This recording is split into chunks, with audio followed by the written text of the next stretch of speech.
Hello everyone, and welcome to Let's Make a Game, Snackrificial Chamber, Episode 9.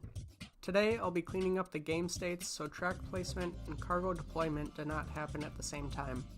The player needs to be able to place tracks, then start the play state, and also be able to go back to track placement or the solve state. The first thing I'm going to do is allow a transition from the level play state back to the level solve state. With this, the player can end the level early so they can fix any mistakes they might have made when solving the level.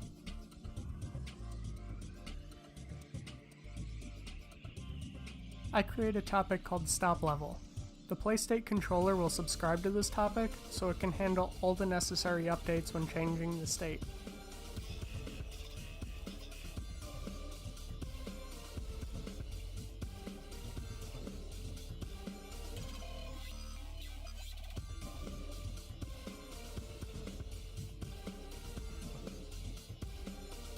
I also add a reference to the panel that will display during the play state and set it to active when that state starts.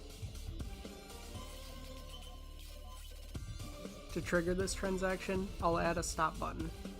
This button appears after entering the play state, which also hides the play button. I duplicate the panel that's displayed during the solve state, rename the panel and the button, then set the button action to stop the play state.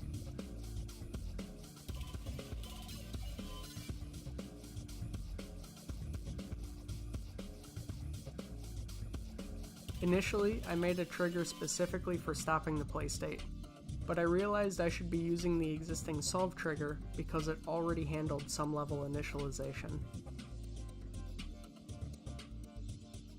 Now, when the game is in the play state, no tracks can be placed or modified.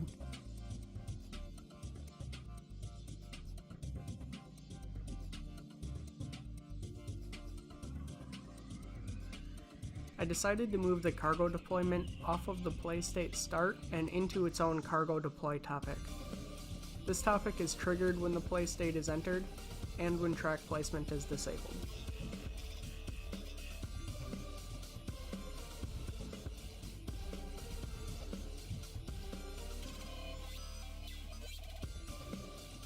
When going back to the solve state, I need to destroy any cargo that has already been deployed, re-enable track placement, and reset the sacrifice counts.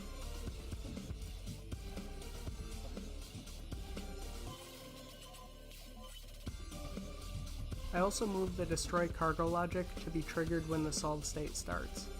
By doing this, I'm able to properly reset the cargo positions.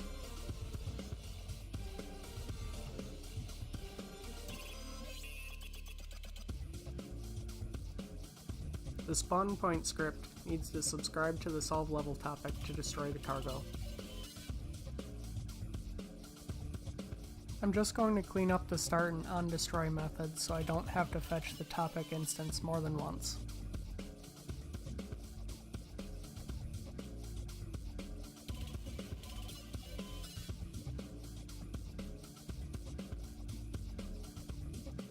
There we have it.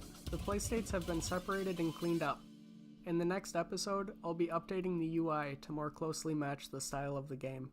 I'll also add buttons that will allow the game to be played on mobile devices. You can subscribe by clicking the icon to the left, or you can check out any of my other videos on the right. If you have suggestions for what I should do after this series, you can reach out to me on Twitter. Thanks for watching!